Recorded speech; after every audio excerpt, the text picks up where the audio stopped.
Friends, welcome to Kavish Academy. இன்னைக்கு நம்ம வந்து பார்க்க போற ஆப்டி क्वेश्चन வந்து APGP ரிலேட்டடான क्वेश्चन. இதோட क्वेश्चन என்னன்னு பார்க்கலாம். 1 - 1 / n plus 1 - 2 / n plus 1 - 3 / n plus 1 - 4 / n etc to n terms. அதோட சம் என்னன்னு கேக்குறாங்க. கூடுதல் அப்படினு கேக்குறாங்க.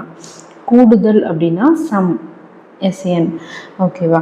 இப்போ வந்து ஃபர்ஸ்ட் APயா GPயா அப்படினு சொல்லிட்டு நம்ம வந்து கண்டுபிடிக்கணும். இதுல வந்து APGP மென்ஷன் பண்ணல. அப்பனா வந்து நமக்கு எந்த ஃபார்முலா எடுக்குதுன்னு டவுட் ஆகும்.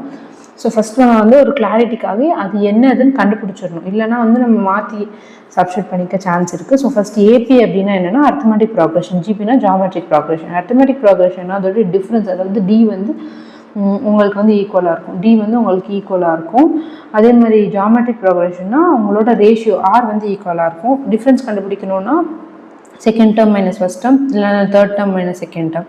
அதே ரேஷியோ கண்டுபிடிக்கணும்னா அதை டிவிஷன் பண்ணணும். அது வந்து உங்களுக்கு ஈக்குவலாக இருக்கணும்.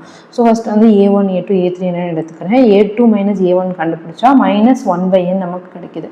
அதே மாதிரி தான் A3 - A2. அப்போ நம்மளுக்கு APயே சாட்டிஸ்ஃபை ஆயிடுச்சு. ஸோ வந்து நம்ம இது APன்னு சொல்லி டிசைட் பண்ணிடுறோம். ஸோ APயோட ஃபார்முலா என்னன்னு பார்த்தீங்கன்னா உங்களுக்கு வந்து SN சம் ஆஃப் எனக்கு வந்து ரெண்டு ஃபார்முலா இருக்குது. ஒன்று வந்து ஃபஸ்ட் டேர்ம் லாஸ்ட் டேர்ம் தெரிஞ்சதுன்னா n/2 A + L அந்த ஃபார்முலா யூஸ் பண்ணிக்கலாம். இந்த சம்மில் நமக்கு லாஸ்ட் டேர்ம் தெரியாது. அப்புறம் n டேர்ம்ஸ்னு கொடுத்துட்டாங்க. அப்போ நம்ம வந்து n/2 2A + n - 1 × D இந்த ஃபார்முலா தான் யூஸ் பண்ணணும். ஸோ அப்போ வந்து SN = n வந்து கொடுக்கல, n/2 தான் வச்சுருக்காங்க. A வந்து கொடுத்துருக்காங்க 1 - 1/n. அதே மாதிரி n - 1 D வந்து நம்ம முன்னாடி கண்டுபிடிச்சிங்க, இந்த இடத்துல கண்டுபிடிச்சிருக்கோம் -1/n அப்படின்னு கண்டுபிடிச்சிருக்கோம். அப்போ நம்மளுக்கு வந்து இதெல்லாம் தான் நமக்கு தெரியும்.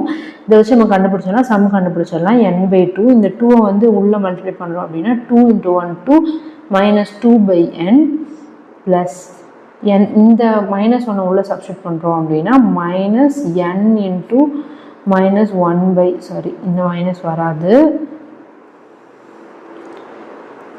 n × -1/n. அதே மாதிரி இதை ரெண்டையும் மல்டிப்ளை பண்ணும்போது மைனஸ் இன்ட்டு மைனஸ் ப்ளஸ் ஆகிடும், 1 × 1/n 1/n ஆகிடும். இப்போ நம்ம வந்து n/2 2 - 2/n plus sorry minus தான் வரும், ஏன்னா இங்கே வரும் மைனஸ் இருக்குது. அப்போ வந்து இந்த இடத்துல வந்து உங்களுக்கு ப்ளஸ் இன்ட்டு மைனஸ் மைனஸ் ஆகிடும், n கேன்சல் ஆகிடும், -1 ஆகிடும், ப்ளஸ் 1/n ஆகிடும். அப்போது வந்து உங்களுக்கு வந்து இந்த இடத்துல n/2 2 - 1 1, அதே மாதிரி -2/n ப்ளஸ் 1/n -1/n ஆகிடும். ஓகேவா?